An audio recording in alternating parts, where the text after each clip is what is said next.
Usapang kalusugan sa Health Check Plus. Alamin ang mga payong medikal mula sa mga totoong eksperto. Ang kaalaman ay kapangyarihan. Usapang kalusugan sa Health Check Plus.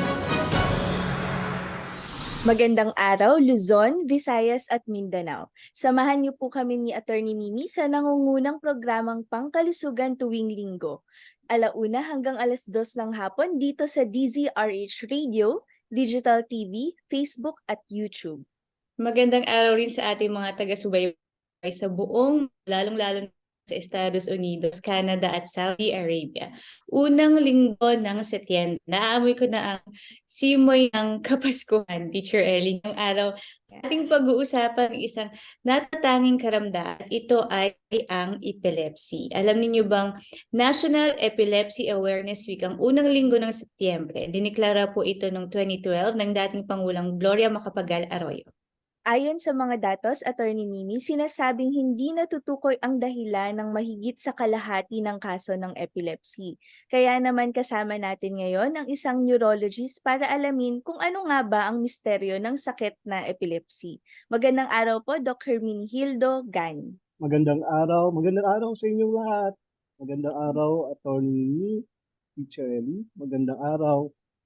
Magandang araw po, Doc Hill. Doc Hill, simulan na po natin ang pagkwekwentuhan. Ano po ba ang epilepsy? Ano po ba yung mga sanhi nito? At ano po ang lunas dito? Siguro uumpisahan ko sa pangalan or term na epilepsy. Kasi nadidinig natin yung seizure, nadidinig natin yung convulsion, nadidinig natin yung epilepsy. Magkakaiba ba itong tatlong to? Pag sinabing seizure, yun po yung nangyayari sa utak pag yung mga nerve cell, no, yung utak natin may nerve cell, sabay-sabay na naging active. Tapos nagkakaroon ng manifestation, no? Yung iba nangingisa, yung iba tumitirik ang mata. So, yung seizure, yun ang nangyayari sa utak.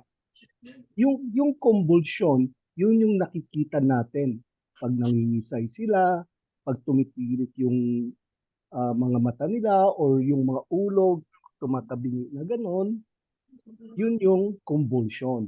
Yung epilepsy, yung sakit. So, sa Tagalog, wala pa tayong term for epilepsy. Kaya ina-accept naman natin yung term na epilepsy na sakit talaga siya. Doc, yung pong kanina pong tanong ni Teacher Ellie tungkol sa sanhi po ng epilepsy at saka po yung maaring lunas, based po sa explanation niyo po kung ano po ito, baka pwede po nating i-share sa ating mga nakikinig at nanonood. Sige po. Yung epilepsy, pag sinabi nating epilepsy nga, no, sakit. Minsan nakikita natin sa chart ng mga ospital, seizure disorder. Hindi siya disorder, it's a disease. So sakit siya. So ano yung sanhi ng epilepsy? Marami pong sanhi ang epilepsy. May epilepsy na kung ipapa-CT scan mo ang MRI, ang utak, wala kang makikita. Puro normal. So, functional ang problem. Yung function sa utak, yung problem. Meron din naman mga sanhi ng epilepsy na tawag namin diyan structural. Ibig sabihin, pag in-MRI mo, may makikita sa utak. Halimbawa diyan, tumor, no? Or abscess, pag may infection sa utak, pwedeng magkaroon ng seizure muna, of course, no? Kasi pag ang strict definition ng epilepsy, dapat nagkaroon siya ng dalawang unprovoked, at least dalawa, unprovoked. Ibig sabihin ng unprovoked, wala namang lagnat, hindi naman mababa yung blood sugar, pero nag-seizure siya, walang makitang dahilan, unprovoked seizure. So strict definition ng epilepsy, dalawang unprovoked seizure at least na walang dahilan, no? Nag-seizure na lang siya. So yung epilepsy, Hindi pwedeng isang beses lang nag-seizure, may epilepsy na yung pasyente. By the way, yung term na epilepsy, minsan may stigma sa pasyente, no? Pag sinabing, ay, epileptic ka. Kaya ngayon, tinatawag na natin silang PWE, Person with Epilepsy. So, accepted yung term na PWE, Person with Epilepsy. Dahil nga para mawala yung stigma na epileptic siya.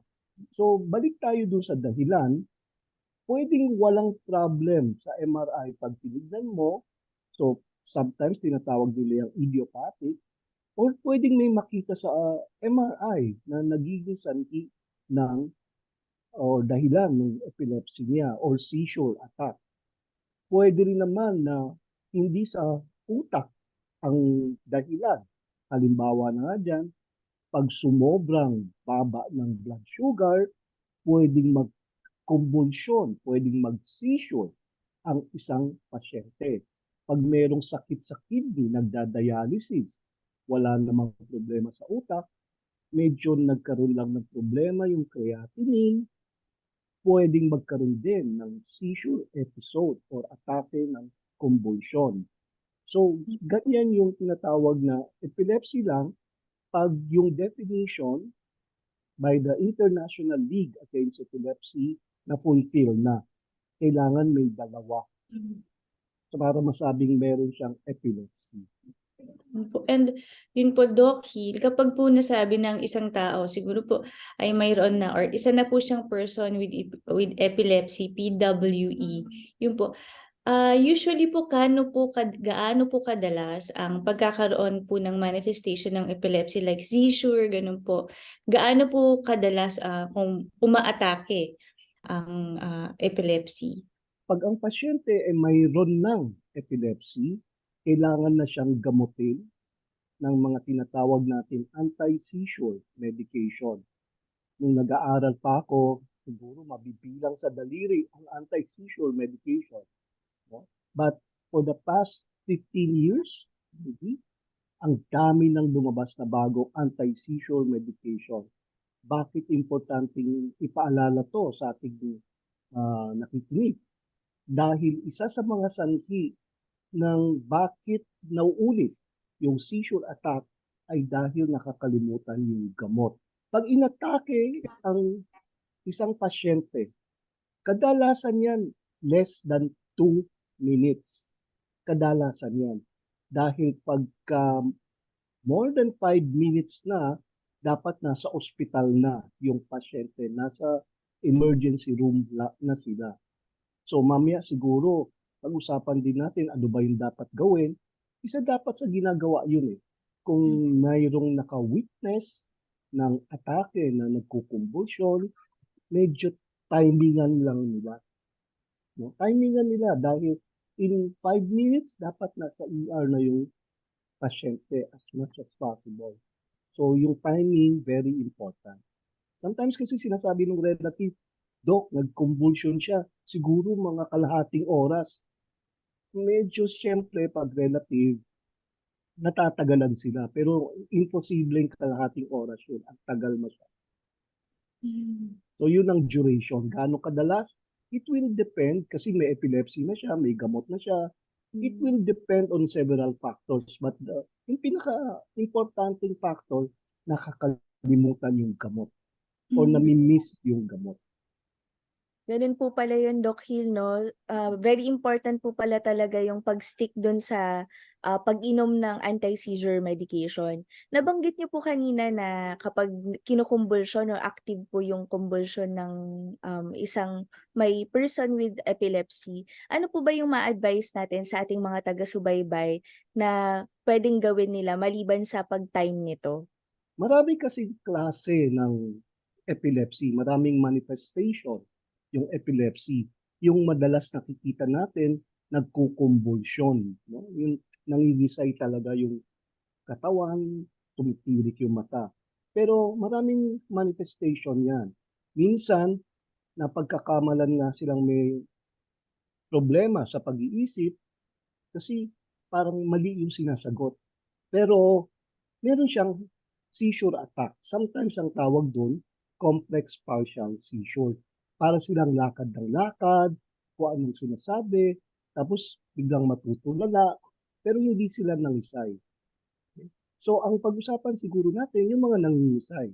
Pag sila nangisay, siguraduhin natin yung ulo nila, kasi gumagalaw yung ulo, hindi tatama sa sahig or any solid object habang nagkukumbulsyon sila. So kung pwedeng lagyan ng malambot na ulan sa ulo nila habang nagkukumbulsyon sila, mas maganda yon. Pag masikip ang suot nila, halimbawa nakakurbata, masikip yung necktie, duwangan lang. Tapos hayaan lang natin silang magkumbulsyon. Better din siguro kung medyo isa-side natin sila dahil yung ibang pasyenteng nagkukumbulsyon, nasusuka para hindi lang ma-aspirate or masamid dun sa suka nila. Siguro yun yung mga do's, no? Yung mga don'ts, importante din pag-usapan natin.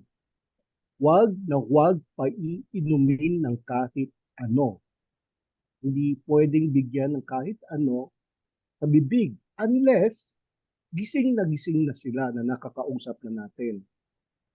Sa pang wag or don't, wag lalagyan ng matigas na bagay sa bibig. Yung iba kasi kukuha ng kutsara dahil nanginginig sila, matigas yung pagkakagat nila, baka makagat daw yung dila. Kaya, pero wag natin lalagyan ng kutsara kasi pag nilagyan natin ng kutsara, matigas yun, baka mabungi, masamid pa sila, madunok yung ipin nila. Sa emergency room, ang nilalagay dyan malambot na bagay.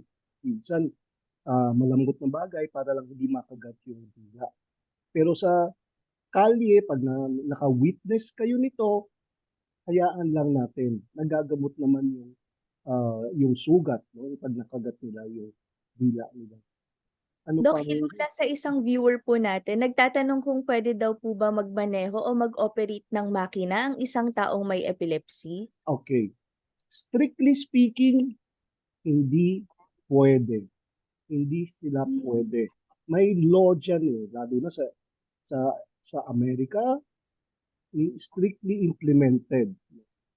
Minsan kasi tayo, matitigas ang ulo natin, mga ibang pasyente, matitigas ang ulo, pero bawal po until na-resolve na yung epilepsy nila.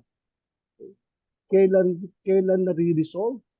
Pag ang pasyente mga 3 hanggang 5 taon, walang kumbulsyon, saka natin pwedeng obserbahan, tanggalin dahan-dahan yung gamot, at obserbahan kung wala pa rin kumbulsyon.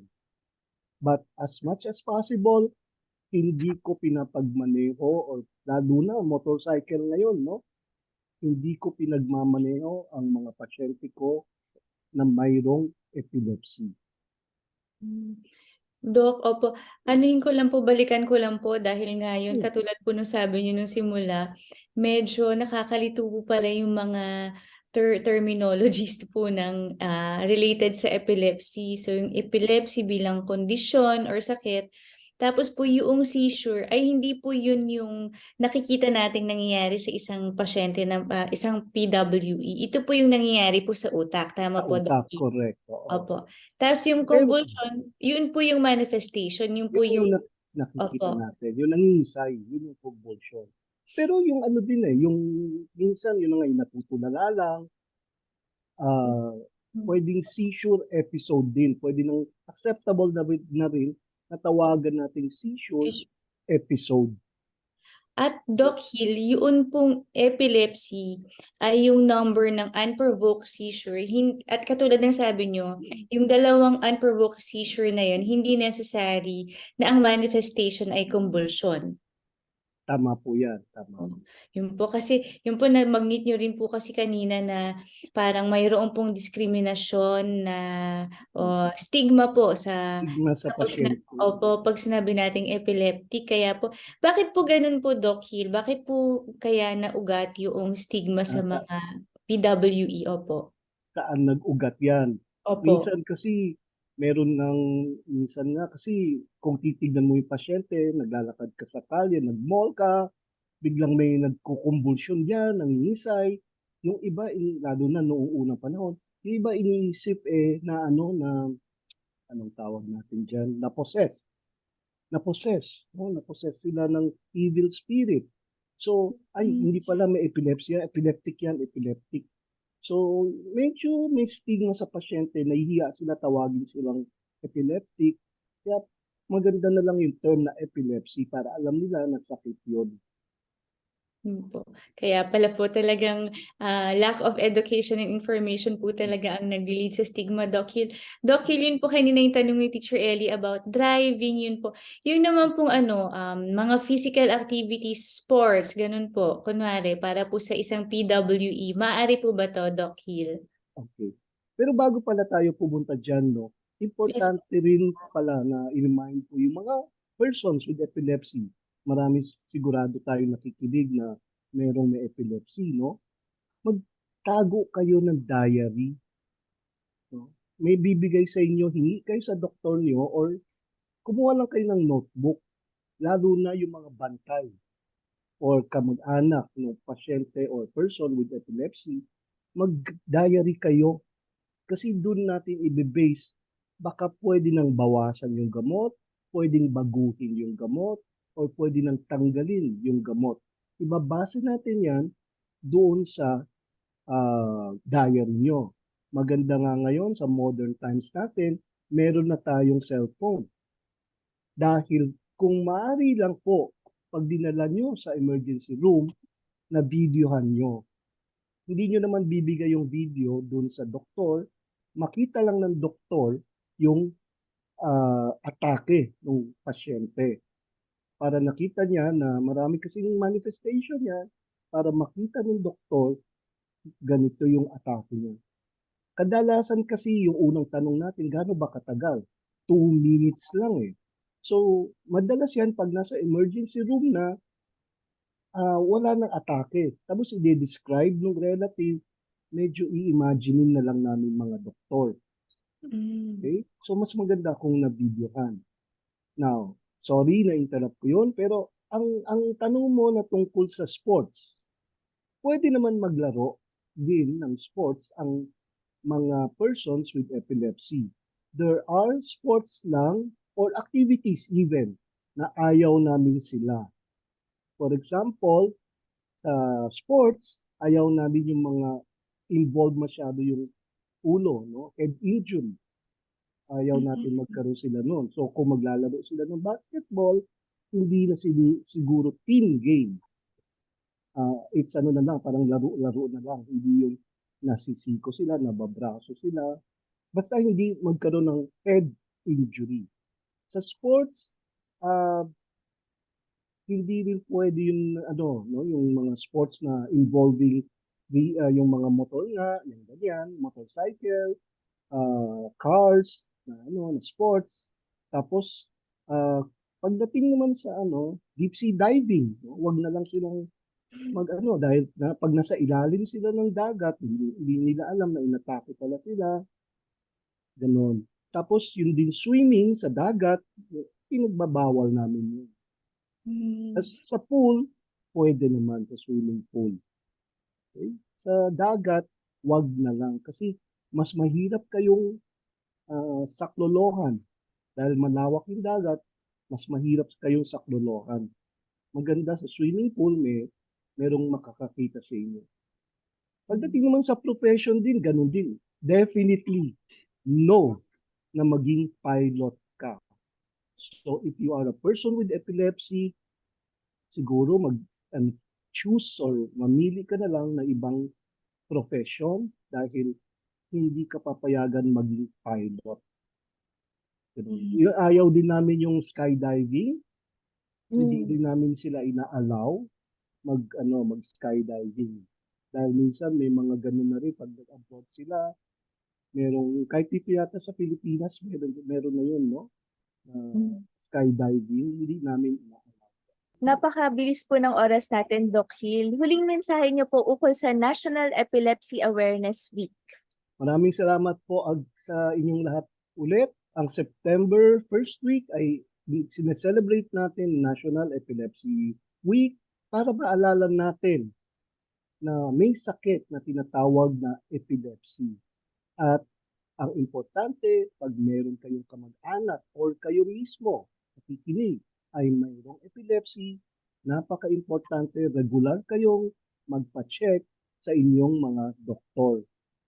At number 2, pakiusap lang na gumawa kayo ng seizure diary.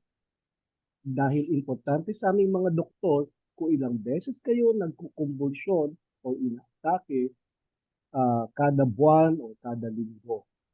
Tapos, number 3, pakiinom lang po yung gamot at huwag kakalimutan. Okay. Tapos yung kaninang na-mention ko, within 5 minutes, dapat nasa ospital na kung merong atake ng convulsion. Po na marami po kaming natutunan ngayong araw na ito, Doc-y, lalong-lalo na po medyo nakakalito nga po pala yung mga terminologies pagdating sa mga PWE natin. Pero maraming salamat po. Maraming salamat po sa inyong lahat. Huwag po kayong bibitaw, makakasama natin sa Wellness Tips ang head nurse ng Pediatric Hematology and Oncology Ward ng Philippine General Hospital. Wellness Tips, susunod na.